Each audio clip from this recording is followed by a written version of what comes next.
Draymond back. Huh. Wow. That was kind of reminiscent of, dare I say, that series we don't want to bring up, right? That game 7 and 16, 5 first half threes for Draymond Green. And, I've talked about the technique of the shot, the rhythm of the shot, and we've joked for a decade now about backpack Draymond, right? And he's had back issues the last month. And anybody who's had back problems knows how debilitating that can be just in everyday life, never mind playing basketball, right? But, the pre-catch footwork, finding a rhythm. But last night, to me, what stuck out was just his decisiveness. And you heard him talk about getting up extra shots in LA before the game because he knew they were going to dare him and he knew he wanted to take them. And a lot of the time, that can be all the difference in the world when it comes to taking and making shots. It's hard to make shots that you don't want to take. It can be that simple. And there was a decisiveness with Draymond last night. He was congruent with his body and his mindset, and he was letting them things go, right? He was letting them things go. It's really, the same reason Steph and Clay can make so many crazy shots. It's because their mindset is always to take and make shots, right? Clay in particular, right? It's like there's no other way. And so therefore he makes unbelievable shots and gets unbelievably hot because it's like it's a mindset of I want this shot. Even if it's a bad one, I want it. And that ups the percentage of it sometimes. But try it. Next time you're on a court with your boys or shooting around or whatever, every time you catch the ball to shoot, look to the corner, look to the dunker spot, and then take the shot. See what type of rhythm you get. It's very difficult when the shot is plan B or C. And last night for Draymond, it was plan A in that first half because he recognized it probably, LeBron. And what's the saying? Everyone's a gangster till Draymond starts hitting threes, right? But I think, moving forward, especially now with Trace in the starting lineup and the vertical spacing that he's creating, not only are you seeing Steph turn the corner downhill and he has a little bit of space because that pick and roll defender is backpedaling and trying to they're worried about the lob. But what the other teams are doing is you saw LeBron do it and they were tagging off Draymond and he knew he had to take those shots and he made those shots. Now, no AD yet again. What do you know? I'm really surprised if he wasn't in concussion protocol in a game of that magnitude for him to, like, how bad is your eye? We're gonna have to start calling him Cyclops. Never mind the brow, right? But no AD obviously completely changes the complexion of this Lakers team. And, we hit 26 threes. Some of it was just hot shooting, tough shot making, but let's credit some of the Lakers defense for those 26 threes because I think that was my main takeaway from last night's game. When you look at Austin Reeves, D'Lo, Rui Hachimura, Dinwiddie, without that big pterodactyl behind them, it's one of the worst defenses in the league, in my opinion.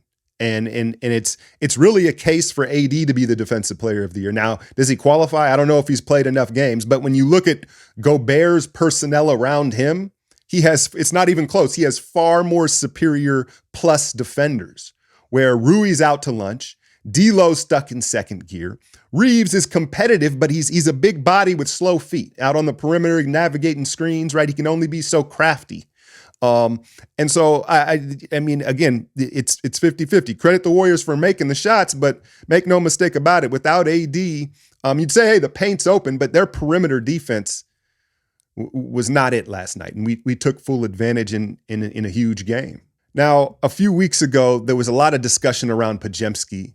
Too much usage and, people, there was an unneeded hate towards a rookie player. And I felt like I had to remind some people like, hey, you remember he's a rookie, right? He's still figuring things out there. Let him figure it out because all indications are he is, right? All the intangibles and when you lay out his basketball profile, he'll figure it out. And sure enough, he's starting to figure it out.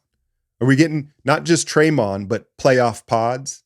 And he's getting more aggressive offensively. I had been asking, hey, man, you got to take that three. I'm not saying hunt it, but take the open ones. You got a quick trigger, and he's knocking them down. And it does feel like, we got quite a few guys peaking at the right time. When you look at Trace finally getting a real role, and he's getting better by the minute, particularly in his pick and roll defense. Pods, right, it seems to be figuring it out offensively. And then GP2, just in the nick of time, has that bounce back in his legs, has that spark in his legs. He's hitting above the break threes. And so, yeah, I don't have a ton to say about the performance other than, yeah, we hit 26 threes. The Lakers were undermanned, but it was a big win. A win's a win at this point in the season. I think the bigger discussion now is this play-in picture and how jumbled up it is, right? Now, I'll leave it to y'all. Go on Twitter or wherever and look at all the scenarios. If they win and this, like it can get confusing. What I'll say is, out of these teams that are a possibility, I'd prefer to see the Kings and or the Suns. Now, I think the Kings speak for themselves. That just depleted. Not only are they depleted, you talk about peaking at the right time. They're certainly not doing that. And then you also consider the familiarity and the fact that when you go up, let's just say it is up in Sacramento, it's not much of a road trip for the Warriors. We understand that. And so I think we all can agree we like that Kings matchup, right? Now, next up, the Suns. I think just stylistically is a better matchup for this Warriors team, where the Pels, the other team that could wind up in a matchup with us, and we're going to see here, I think, on Friday, right? Listen, I get it. There's an argument to be made that you'd want to play the Pelicans, perhaps. I think that the way the game's being refereed now, and you imagine these play-in games, they're going to let them play. They're going to swat. It's going to be a physical game. I think they have the capability. I think that it could possibly favor the Pelicans in a very physical defensive game. They have the personnel to do it. And they have a good mix of veterans and young players and size. Willie Green seems to scheme up well against Steve Kerr and his former staff, and knowing that. I know you could say the same thing about Mike Brown, but I think the Pels would be a tougher matchup stylistically. So I think the Kings and Suns are the two teams that I would prefer to face in this play-in. Now, the other thing that happened last night is possible is we could jump to that 8th spot. From what I can understand, right? And cool, right? You want 2 shots at it to get into the actual playoffs. I don't really like them saying the play-ins are the playoffs. I don't feel like it doesn't count. Like, if you lose in the play-in, you didn't make the playoffs. That's the way I see it. That's what I'm gonna say. But you want 2 cracks at it. That's why everyone's fighting to get up into that 7th, 8th spot, right? And it's a possibility. I believe if the Pelicans beat the Kings Thursday, it's a real possibility, but there's a whole bunch of different scenarios, right? What I would say is, let's say we get that 8th spot, right? And, we're playing the Pelicans or the Suns. When you look at the top of the West, right now at least, Minnesota's 1, Denver's 2. And obviously that could change in this next couple of days here. But what I'm getting at here is, everyone's fighting to get into this 7th, 8th spot in the play-in, right? And then obviously you want to win to get in. Is that prize going to be the defending champion Denver Nuggets if they stay at the 2 spot, right? If the winner of the 7th, 8th play-in game is going to get the number 2 seed, which is looking like it's the Nuggets. And I think we all can agree we'd like to see the Kings. I think we also can all agree you don't want to see Denver. Anyone but Denver, right? Anyone but the Joker. Whether that's Minnesota, OKC. So I think that's an interesting thing when we do get this play-in set. How thirsty are these teams to win that first game to perhaps face Denver? But you can't really risk it, right? What are you going to do? Tank the first play-in game so you avoid them and then risk getting knocked out completely? Man, it's exhausting to just even think about these possibilities, right? And I think this is exactly what the NBA wanted. We've got a whole lot of drama in the final 10 days leading up into the playoffs. Blazers, Pels back-to-back. I think the danger is looking ahead to that Pelicans game and watching these other games. The Warriors have to take care of what's in front of them.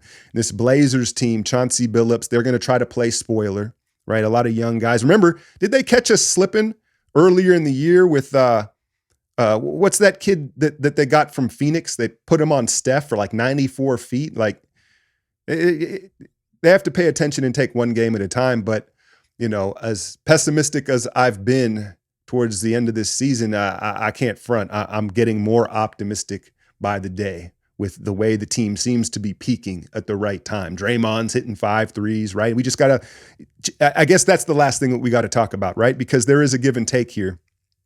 Winning this game, yes, it gives us the possibility of fighting up into that 8th spot, right? But what it also does is we're going to have to push these final 3 games, right?